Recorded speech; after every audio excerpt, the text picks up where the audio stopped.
인류 문명의 찬란한 역사를 돌아보면 이집트의 거대한 피라미드나 메소포타미아의 웅장한 지구라트처럼 시대를 초월한 건축물들이 먼저 떠오르곤 하죠. 거대한 파라오의 무덤이나 신을 위한 신전, 혹은 정복전쟁의 영광을 담은 벽화들은 고대 문명의 힘과 이용을 상징하는 듯 보입니다. 강력한 왕권과 승리한 전쟁의 역사를 새긴 예술품들도 우리에게 깊은 인상을 남기고요. 그런데 말입니다. 세계 4대 문명의 반열에 당당히 이름을 올린 인더스 문명은 어땠을까요? 놀랍게도 그들은 이처럼 눈에 띄는 거대 건축물이나 승리를 기념하는 예술품을 거의 남기지 않았습니다. 피라미드처럼 하늘을 찌르는 구조물도, 지구라트처럼 신에게 닿으려는 탑도, 전쟁의 비장함을 담은 조각상도 찾기 어렵다는 것이죠. 그렇다면 과연 인더스 사람들은 무엇을 남겼을까요?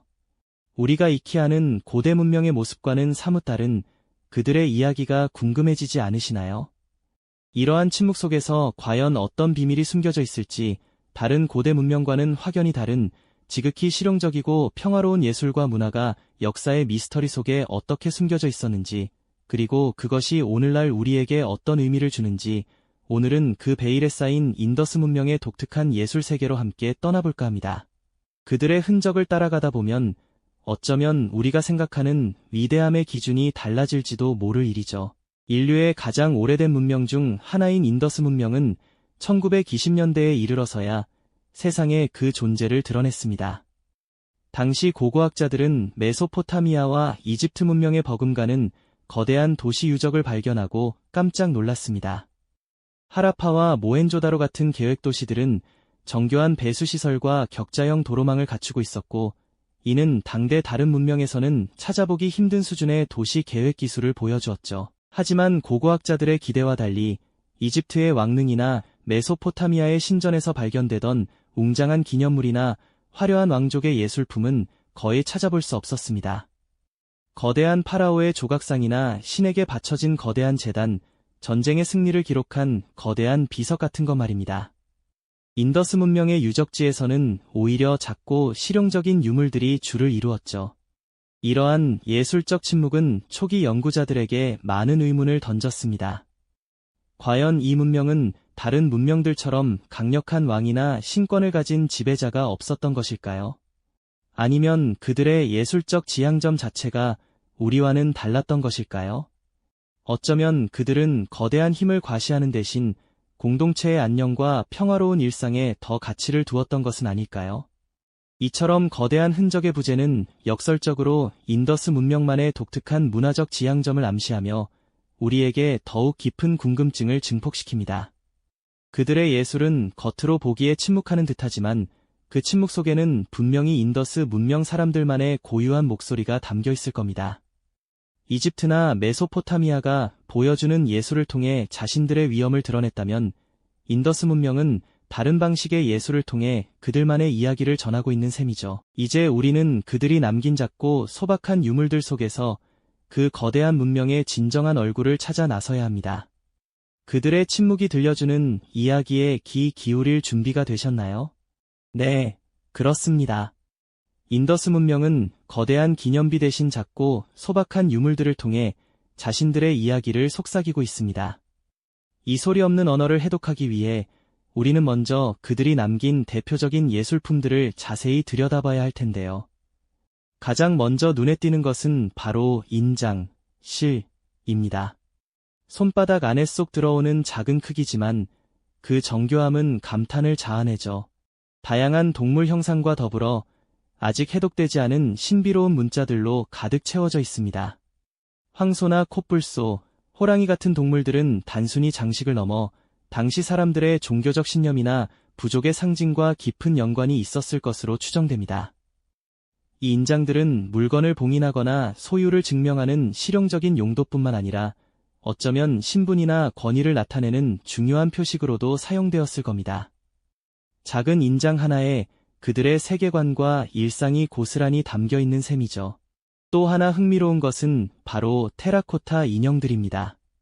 흙을 구워 만든 이 인형들은 주로 여성의 모습을 하고 있는데 풍만한 가슴과 독특한 머리 장식이 인상적입니다. 이는 다산과 풍요를 기원하는 종교적 의미를 내포하고 있을 가능성이 높습니다. 그리고 청동으로 만들어진 춤추는 소녀상을 빼놓을 수 없죠. 팔짱을 낀 채 당당하게 서 있는 이 작은 조각상은 약 4,500년 전의 작품이라고는 믿기 어려울 만큼 생동감 넘치는 자세를 보여줍니다. 역동적인 몸짓과 자유로운 표정은 당시 인더스 문명 사람들이 지녔던 예술적 감각과 삶의 여유를 짐작하게 합니다. 이 소녀상은 어쩌면 축제나 의례에 참여했던 무용수의 모습일 수도 있고, 아니면 그저 평범한 일상의 한순간을 포착한 것일 수도 있습니다. 그 어떤 거창한 신이나 왕의 모습이 아닌 한 개인의 생생한 모습을 담았다는 점에서 인더스 문명 예술의 독특한 면모를 엿볼 수 있습니다. 이처럼 인더스 문명의 유물들은 다른 고대 문명의 예술품과는 확연히 다른 지향점을 보여줍니다.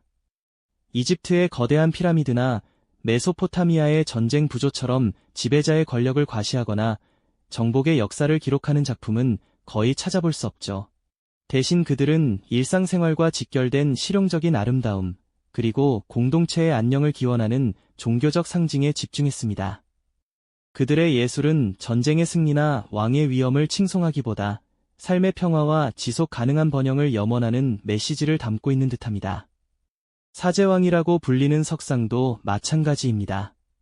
근엄한 표정과 정갈한 수염, 그리고 어깨에 두른 문양 장식이 돋보이지만 그 크기는 그리 크지 않습니다. 거대한 왕좌에 앉아 군림하는 모습이 아니라 마치 명상에 잠긴 듯 고요하고 평화로운 분위기를 풍기죠. 이는 인더스 문명 사회가 강력한 군주나 신권 정치가 아닌 어쩌면 공동체의 조화와 질서를 중시하는 지도자에 의해 운영되었을 가능성을 시사합니다. 또한 파슈파티 인장에 묘사된 요가 자세의 인물은 후대 힌두교의 시바신과 연결지어 생각되기도 하는데, 이는 그들의 종교관이 자연과의 조화와 정신적인 수양을 중요하게 여겼음을 보여주는 단서가 됩니다. 도시 곳곳에 발견되는 대규모 목욕탕, 이른바 대목욕탕, 그레이베스, 역시 중요한 의미를 지닙니다. 단순히 몸을 씻는 공간을 넘어 물을 이용한 정화의식이나 공동체적인 종교 행사가 이루어졌던 장소였을 겁니다. 이처럼 물과 관련된 종교적 상징은 인더스 문명 사람들의 삶 깊숙이 자리 잡고 있었음을 알 수 있죠. 인더스 문명의 예술은 실용성을 최우선으로 두면서도 그 안에 섬세한 아름다움을 놓치지 않았습니다. 표준화된 도기들은 대량 생산되었지만 그 형태와 질감은 결코 조악하지 않았습니다. 마치 오늘날의 디자인 철학처럼 기능성과 신미성을 동시에 추구했던 것이죠. 그들의 도시는 정교한 배수시설과 격자형 도로를 갖추었지만 그 안에서 발견되는 유물들은 전쟁 도구보다는 농업 생산물, 교역품, 그리고 아이들의 테라코타 장난감이 주를 이룹니다. 이는 인더스 문명 사회가 활발한 상업 활동과 더불어 평화로운 일상을 영위했던 공동체였음을 명확히 보여주는 증거입니다. 예술이 삶의 도구이자 그들의 가치관을 반영하는 거울이었던 셈입니다. 이처럼 인더스 문명의 예술은 거대한 신전이나 전쟁의 흔적 대신 작은 인장과 정교한 도구들, 그리고 아이들의 소박한 테라코타 장난감 속에 그들만의 평화롭고 실용적인 삶과 정신을 고스란히 담아냈습니다. 하지만 이토록 번성했던 문명이 어느 날 갑자기 역사의 무대에서 흔적도 없이 사라졌다는 사실은 오늘날까지도 풀리지 않는 거대한 수수께끼로 남아있습니다. 수천 년의 세월이 흐르는 동안 그들의 찬란했던 도시는 모래와 흙 속에 깊이 묻혀버렸고, 그들이 남기고자 했던 수많은 이야기는 깊은 침묵 속으로 영원히 잠들어버린 것이죠. 고고학자들은 인더스 문명의 쇠퇴 원인을 두고 수많은 가설을 제시하며 오랫동안 연구를 거듭해왔습니다. 격렬한 기후변화로 인한 극심한 가뭄, 생명의 젖줄이었던 인더스강 유로의 급격한 변동, 혹은 외부 세력의 침략 가능성까지 거론되지만 어느 것 하나 명확하게 밝혀진 것은 아직 없습니다. 마치 거대한 퍼즐의 조각들이 뿔뿔이 흩어져 버린 것처럼 우리는 그들이 맞이했던 마지막 순간과 그 이유를 온전히 그려내지 못하고 있습니다. 황량한 유적지 위에 홀로 서서 과거의 흔적을 더듬어보는 고고학자의 쓸쓸한 뒷모습은 어쩌면 인류가 마주한 가장 깊고 풀기 어려운 미스터리 중 하나를 상징하는 모습일지도 모르겠습니다. 그리고 인더스 문명의 미스터리를 더욱 깊고 아련하게 만드는 결정적인 요소가 바로 미해독 문자의 존재입니다. 인더스 문명의 사람들은 자신들만의 독자적인 문자를 사용했지만 안타깝게도 이 신비로운 글자들은 아직까지 그 누구도 완벽하게 해독해내지 못했습니다. 수많은 인장과 유물에 빼곡히 새겨진 이 미지의 글자들은 마치 그들 문명의 목소리를 고스란히 담고 있는 듯하지만 우리는 그 소리를 끝내 들을 수 없는 답답함에 직면하고 있습니다. 마치 시간 속에 갇힌 채 우리에게 말을 걸어오는 오래된 편지처럼 그들은 끊임없이 우리에게 다가오지만 우리는 그 심오한 뜻을 헤아리지 못하는 안타까움을 느끼게 되죠. 만약 이 문자가 해독된다면 과연 우리는 인더스 문명의 어떤 놀라운 비밀들을 알게 될까요? 그들의 생각과 감정, 그리고 역사 속 진실이 어떤 모습으로 우리에게 드러날지 기대와 궁금증이 커지지 않으시나요? 하지만 인더스 문명은 결코 완전히 사라진 채로 소멸해버린 것이 아니었습니다. 그들의 독특한 문화는 비록 직접적인 계승의 형태는 아닐지라도 후대 문명에 알게 모르게 깊은 영향을 미쳤을 것으로 강력히 추정됩니다. 특히 오늘날 힌두교의 주요 신 중 하나인 시바신과 매우 유사한 형상을 하고 있는 파슈파티 인장은 인더스 문명의 종교적 사상과 영적인 믿음이 훗날 인도, 아대륙의 광범위한 정신세계와 문화에 중요한 씨앗을 뿌렸을 가능성을 강력하게 시사합니다. 한 문명이 물리적으로 사라진다고 해서 그 모든 것이 완전히 소멸하는 것은 아니라는 점을 분명하게 보여주는 매우 흥미로운 예시라고 할 수 있겠죠. 그들의 흔적은 땅속 깊이 잠들어 우리를 기다렸지만 어떤 형태로든 후대에 영향을 미치며 살아 숨쉬는 문화적 유산으로 남아있었던 겁니다. 결국 인더스 문명의 예술은 단순히 과거의 유물이 아닙니다. 그것은 수천 년의 오랜 침묵 속에서도 끊임없이 우리에게 심오한 질문을 던지는 마치 살아있는 존재와 같은 움직이는 질문이라고 할 수 있습니다. 왜 그들은 이집트의 피라미드나 메소포타미아의 지구라트처럼 거대한 건축물 대신 실용적이고 소박한 아름다움을 추구했을까요? 왜 전쟁의 영웅적인 기록 대신 평화로운 일상과 공동체의 가치를 유물 속에 새겨 넣었을까요? 그리고 왜 그들의 문자는 아직도 우리에게 그 어떤 답도 주지 않고 깊은 침묵만을 지키고 있는 걸까요?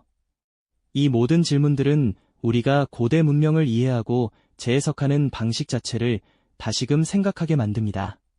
그들의 예술은 웅장함이나 힘이라는 보편적인 가치 대신 공동체와 실용성, 그리고 미스터리라는 인더스 문명만의 독특하고 깊이 있는 가치를 우리에게 전달하고 있는 것이죠. 하지만 이토록 독특하고 깊이 있는 가치를 품고 있던 문명은 과연 어떻게 역사의 뒤안길로 사라진 걸까요? 기원전 1900년경부터 인더스 문명은 서서히 쇠퇴의 길을 걷기 시작했고 결국 거대한 문명의 흔적만을 남긴 채 침묵 속으로 잠겨들고 맙니다. 홍수나 지진 같은 거대한 자연재해 혹은 외부 세력의 침공 등 다양한 가설들이 제기되었지만 그 어떤 학설도 위대한 문명의 종말에 대한 명확한 답을 제시하지 못하고 있죠. 마치 그들의 예술품처럼 인더스 문명 자체도 우리에게 풀리지 않는 거대한 미스터리로 남아 깊은 의문을 던질 뿐입니다. 특히 아직까지도 완벽하게 해독되지 않은 인더스 문자의 존재는 그들의 사라짐을 더욱더 신비롭게 만듭니다. 수많은 고고학자와 언어학자들이 수십 년간 이 상형 문자들을 연구하고 실험했지만 이 작은 인장과 도기에 새겨진 글자들은 여전히 그 어떤 비밀도 털어놓지 않고 굳게 입을 다물고 있습니다. 마치 인더스 문명 전체가 우리에게 나는 누구였으며 어떻게 존재했고 왜 사라졌는가 라는 거대한 수수께끼를 남기고 떠나버린 것처럼 말이죠. 하지만 그들의 영향력이 완전히 소멸한 것은 아닙니다. 앞서 살펴보았던 파슈파티 인장에서 엿볼 수 있듯이 그들의 종교적 상징이나 독특한 문화적 요소들은 훗날 인도 아대륙의 광범위한 정신세계와 풍습에 중요한 흔적을 남기며 이어졌을 가능성이 매우 크다고 할 수 있습니다. 마치 강물이 땅속 깊이 스며들어 오랜 세월이 지난 후에도 맑은 샘물로 솟아나듯 그들의 정신은 다른 형태로 생명력을 유지했던 겁니다. 황폐해진 유적지 위에서 홀로 서서 과거를 되짚는 고고학자의 모습처럼 우리는 그들의 침묵 속에서 끊임없이 질문을 던지며 그들의 위대한 존재를 기억하고 있습니다. 결국 인더스 문명의 예술은 우리에게 거대한 역설을 보여주고 있습니다. 이집트의 거대한 피라미드나 메소포타미아의 웅장한 지구라트처럼 압도적인 기념비가 없어도 전쟁의 승리나 지배자의 위용을 자랑하는 영웅담을 새긴 부조가 없어도 한 문명은 충분히 위대하고 매력적일 수 있다는 사실을 말이죠. 그들의 작고 소박한 인장 하나, 섬세한 테라코타 인형 한 조각, 혹은 실용적이면서도 정교한 도기 한 점에는 평화와 공동체, 그리고 실용성을 가장 중요한 가치로 여겼던 그들의 삶의 철학이 고스란히 담겨 있습니다. 침묵하는 듯 보이는 그들의 유물들은 역설적으로 가장 강력한 목소리로 인더스 문명만의 독특하고 평화로운 존재 방식을 증언하고 있는 것이죠. 아직 해독되지 않은 문자처럼 영원히 풀리지 않을 듯한 수수께끼로 가득 찬 이 문명은 우리에게 깊은 사색과 동시에 형언할 수 없는 경외감을 안겨줍니다. 웅장함과 힘이라는 보편적인 가치 너머에 공동체의 조화와 일상의 아름다움이 얼마나 큰 가치를 지닐 수 있는지 깨닫게 해주는 순간이라고 할 수 있겠죠. 이 작은 유물들이 품고 있는 미스터리는 우리가 고대 문명을 이해하는 방식 자체를 다시 생각하게 만들고 진정한 위대함이란 과연 무엇인가에 대한 끊임없는 질문을 던지게 합니다. 그렇다면 수천 년 전 사라진 인더스 문명의 이야기가 오늘날 우리에게 왜 이토록 중요한 의미를 가질까요? 그들의 평화롭고 실용적인 아름다움은 끝없이 경쟁하고 거대함만을 추구하는 현대사회에 매우 중요한 메시지를 던집니다. 진정한 위대함이란 과연 무엇인지, 그리고 공동체의 조화와 지속 가능한 삶이 얼마나 값지고 소중한 가치인지를 다시금 생각하게 하죠. 인더스 문명은 우리에게 아직 알려지지 않은 미지의 세계를 탐구하고 그 속에서 새로운 의미를 찾아내는 인류의 지적 호기심이 얼마나 중요한지를 일깨워줍니다. 땅속 깊이 잠들어 우리를 기다리는 이야기는 비단 인더스 문명만이 아닐 겁니다. 고요한 침묵 속에서도 끊임없이 우리에게 말을 걸어오는 인더스 문명의 예술처럼 우리가 아직 모르는 더 많은 이야기들이 이 세상 어딘가에 숨쉬고 있을지도 모릅니다. 이 미지의 질문들을 향한 우리의 탐험은 앞으로도 계속될 것입니다. 이 영상이 도움이 되셨다면 좋아요와 구독 부탁드립니다. 여러분의 응원이 제게 큰 힘이 됩니다. 다음 영상에서도 더 유용한 정보를 공유하겠습니다. 감사합니다.